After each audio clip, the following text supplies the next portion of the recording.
లక్ష్మి ఎటువంటి ఆటంకం లేకుండా దీక్షని ముగిస్తుంది. ఇక ఆ తర్వాత దీక్షితులు గారి దగ్గరికి వచ్చి, దీక్షితులు గారు, ఇప్పుడు నా దీక్ష పూర్తయింది కదా, మిత్ర గారికి ఉన్న గండాలు తొలగిపోయినట్టేనా, ఇక ఆయనకి ఏమీ కాదు కదా అని చెప్పి అంటూ ఉంటుంది.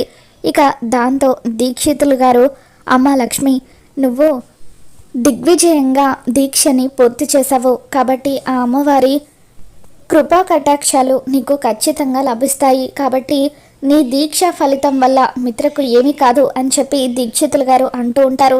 ఇక అలా లక్ష్మి దీక్షితులు గారితో మాట్లాడుతూ ఉండగానే వివేక్, జాను ఇద్దరు కూడా అక్కడికి వస్తారు. దీక్షితులు గారితో మాట్లాడుతున్న లక్ష్మిని వెనక నుండి చూసి జాను చాలా ఆనందపడిపోతూ ఉంటుంది. ఇక జాను అలా అక్క అని పిలవడంతో లక్ష్మి ఒక్కసారిగా వెనక్కి తిరిగి చూస్తుంది. వివేక్, జాను ఇద్దరిని చూసి లక్ష్మి కంగారు పడిపోతూ ఉంటే ఇక అప్పుడు జాను లక్ష్మి దగ్గరికి వచ్చి లక్ష్మిని హక్ చేసుకుని అక్క అని చెప్పి ఏడుస్తూ ఉంటే ఇక అప్పుడు లక్ష్మి కూడా ఆనందంతో కన్నీళ్లు పెట్టుకుంటూ ఉంటుంది.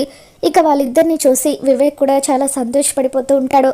ఎందుకు అక్క, ఇన్ని రోజులుగా నువ్వు బతికే ఉండి కూడా మా దగ్గరికి రాలేదు, ఎందుకు నువ్వు మాకు దూరంగా ఉంటున్నావా అని చెప్పి ఇక అలా జాను లక్ష్మిని ప్రశ్నిస్తూ ఉంటుంది. మరి రాబోతున్న ఎపిసోడ్లో ఏం జరగబోతుందో మళ్ళీ మన ఛానల్లో తెలుసుకుందాం.